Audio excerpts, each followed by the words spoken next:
Hello friends, this is Devipriya and you are welcome to Nonia Sir's English classes.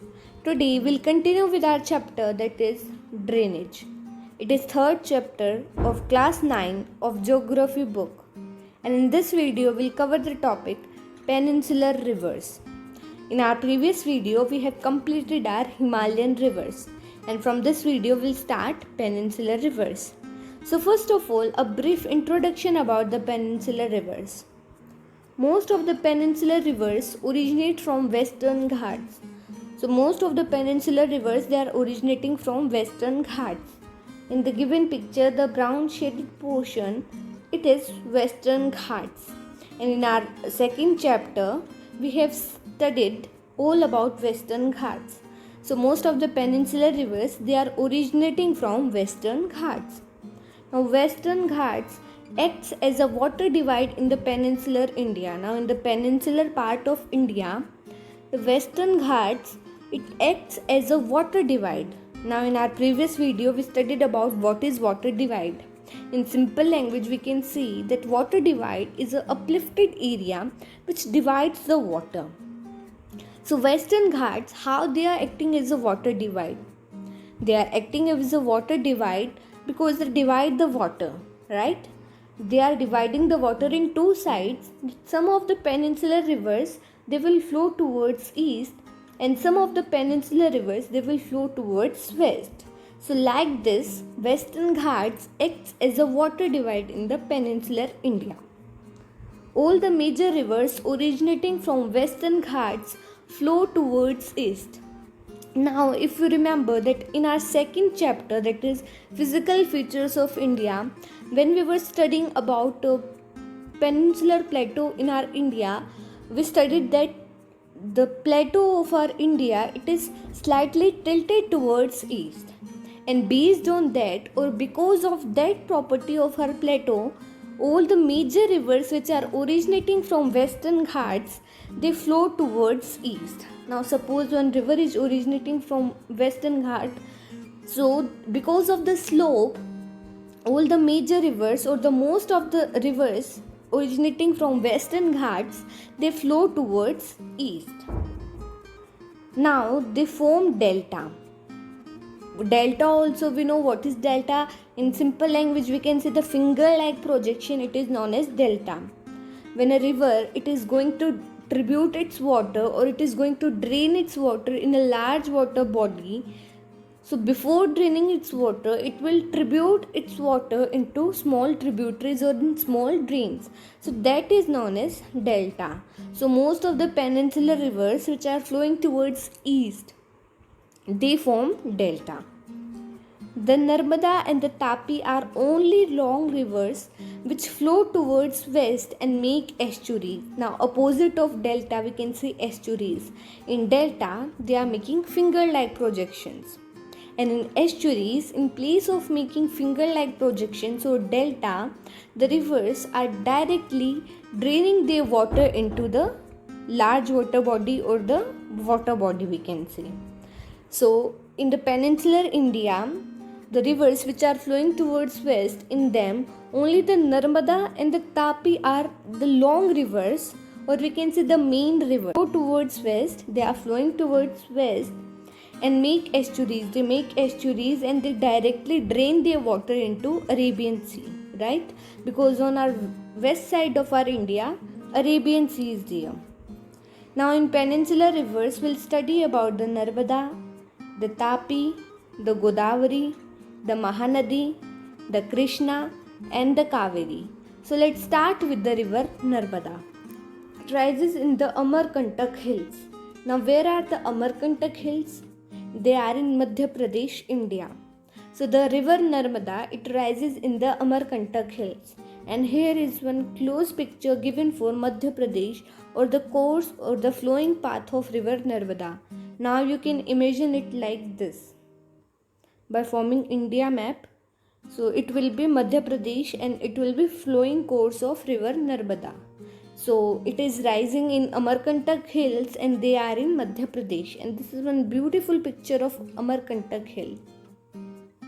Now flows west in Rift Valley due to faulting. Now what is Rift Valley?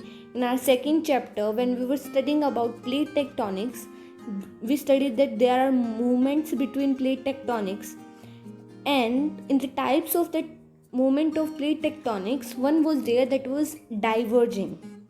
So when the plate will diverge, they will go away from each other, so there will be fault. So right, they will form a rift valley. Mainly they are forming rift valley.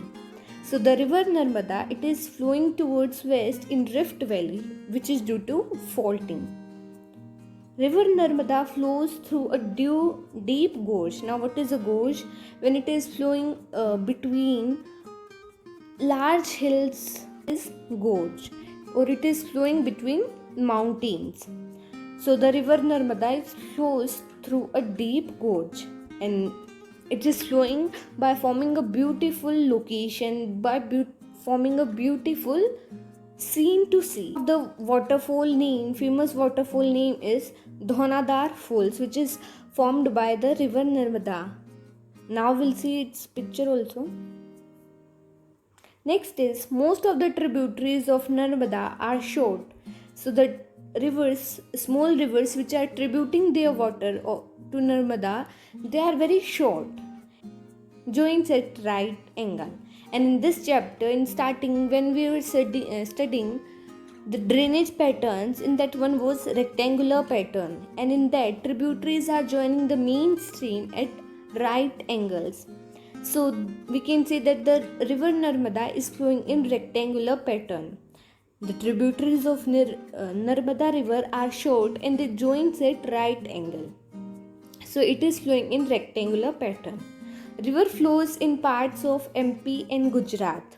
It is flowing in parts of Madhya Pradesh and Gujarat, as we have seen now, like this is India. So we can say that this will be MP, and over here some part of Gujarat. So the river Narmada, it rises in the Amarkantak hills, which are in Madhya Pradesh. It flows towards west in Rift Valley, which is formed due to faulting. The river Narmada flows through a deep gorge. Most of the tributaries of the Narmada are short and they join at right angle, which that the Narmada is forming rectangular pattern. Now river flows in parts of Madhya Pradesh and Gujarat, MP and Gujarat. Now let's see some images of Dhonadar Falls. So this is image of a Dhonadar Fall. Everything will look like milk or the foam in that. This is one backup picture in that. This is Dhonadar Fall, which is made by the river Narmada. And this is river Narmada, which is flowing in deep gorges. Like these are some mountain hills and it is flowing toward in deep gorges. So this is river Narmada. Next is the Tapi. So it rises in Satpura range in Betul district of Madhya Pradesh. So the river Tapi, it is also rising in Madhya Pradesh, but it is rising in Satpura range in Betul district. It also flows in Rift Valley parallel to Narmada but shorter in length. We studied now only that Narmada river, it is flowing in Rift Valley due to faulting. The river Tapi is also flowing in Rift Valley. It is also parallel to Narmada river, but it is shorter in length. Narmada river is somehow longer than the river Tapi. Flows through 3 states, Madhya Pradesh, Gujarat and Maharashtra. We studied that Narmada river is flowing through 2 states only, that are Madhya Pradesh and Gujarat, but they are flowing through 3 states, Madhya Pradesh, Gujarat and Maharashtra. And again it is flowing towards west, so it will drain in Arabian Sea only. So it will drain in Arabian Sea. Now the question arises, are there only 2 west flowing rivers? So answer will be no. There are many west flowing rivers, but their length is very short. An example we can take the Sabarmati, the Mahi, etc. So there are many west flowing rivers, but they are shorter in length, so that's why we are not studying about them. We are just studying about main rivers which are flowing towards west. So this is river Tapi. Next is Godavari. So it is the largest peninsular rivers. Now see in the given map, this is the river Narmada and this is Tapi. They are somehow shorter, not that much long, but now see the river Godavari. It is so long, almost covering the peninsular part of India, starting from Maharashtra up to here, Bay of Bengal. So it is largest peninsular river. Covers a large area along with its tributaries. Along with the tributaries, the river Godavari is covering a large area, and with this property only, it is known as Dakshin Ganga in India. So the Godavari river is the largest peninsular river. It covers a large area along with its tributaries, and it's also known as Dakshin Ganga. Rises from slope of Western Ghats in Nasik district of Maharashtra. So the river Narmada and Tapi, they are rising in Madhya Pradesh, whereas the Godavari river, it is rising from slope of the Western Ghats in the Nasik district of Maharashtra. Length of the Godavari or the Dakshin Ganga is 1500 kilometers. About 50% of drainage basin covers Maharashtra, also extends to MP, we can say Madhya Pradesh, Odisha and Andhra Pradesh. It is covering 50% of drainage basin of Maharashtra. It is a very large state, so Maharashtra, and it also extends to Madhya Pradesh, Odisha and Andhra Pradesh. So it is covering a large area. And now its tributaries such as the Purna, the Vardha, the Pranhita, the Manjra, the Vainganga and the Penganga. So all these are tributaries of the Godavari. And at last it drains into Bay of Bengal. It is draining in Bay of Bengal as it is flowing towards east. Narmada and Tapi, they are flowing towards west, whereas Godavari is flowing towards east. So it is draining in Bay of Bengal, and this is a flowing path or course of the river Godavari. All the tributaries are given here, so you can see here. So the Godavari river is the largest peninsular river. It covers a large area along with its tributaries, and its tributaries are the Purna, the Vardha, the Pranhita, the Manjra, the Vainganga and the Penganga. It is also known as the Dakshin Ganga.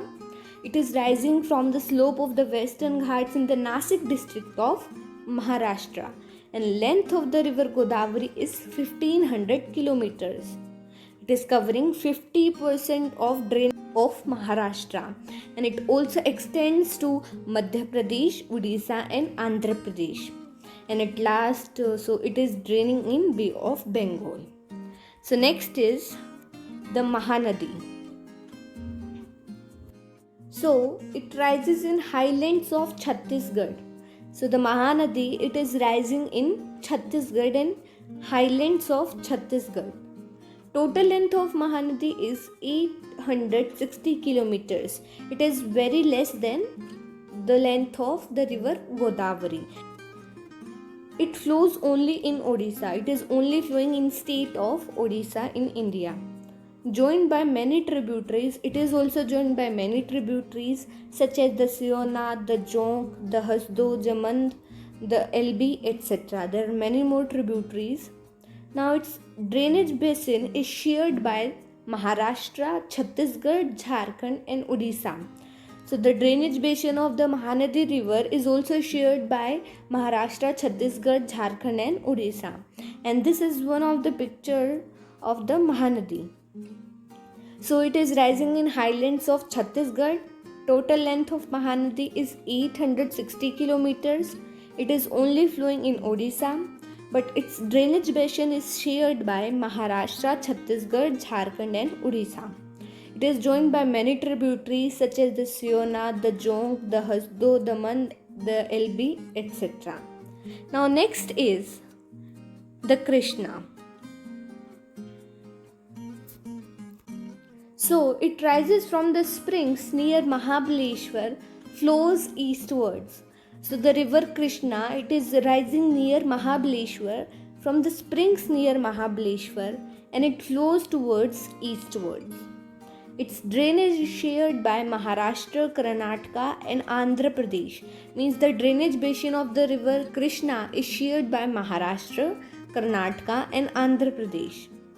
The tributaries of the river Krishna are the Tungabhadra, the Konyana, the Ghat Prabha, the Mausi, the Bhima, etc. There are many more tributaries. So it flows over distance of 1400 kilometers. So the length of river Krishna is 1400 kilometers, is near about the river Godavari, but somehow it's smaller than the river Godavari.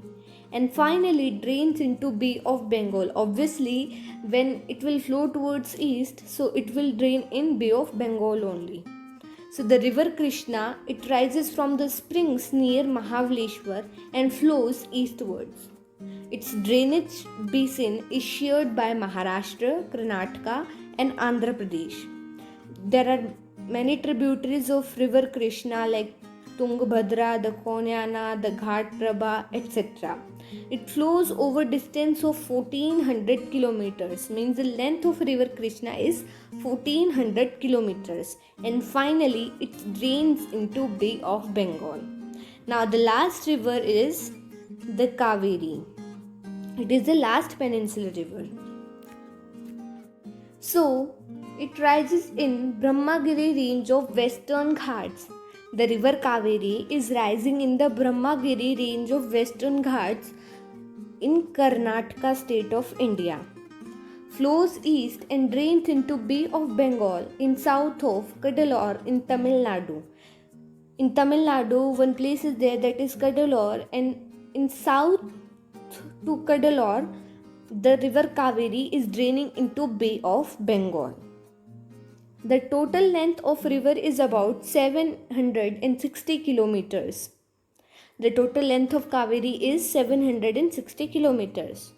And again there are many tributaries such as the Amaravati, the Bhavani, the Hemavati, and the Kabini. And with all these tributaries, the river Kaveri is covering the parts of Karnataka, Kerala, and Tamil Nadu. So the river Kaveri, it is rising in the Brahmagiri range of Western Ghats, which are in Karnataka, flows east and drains into Bay of Bengal in south of Cuddalore in Tamil Nadu. Total length of river is about 760 kilometers.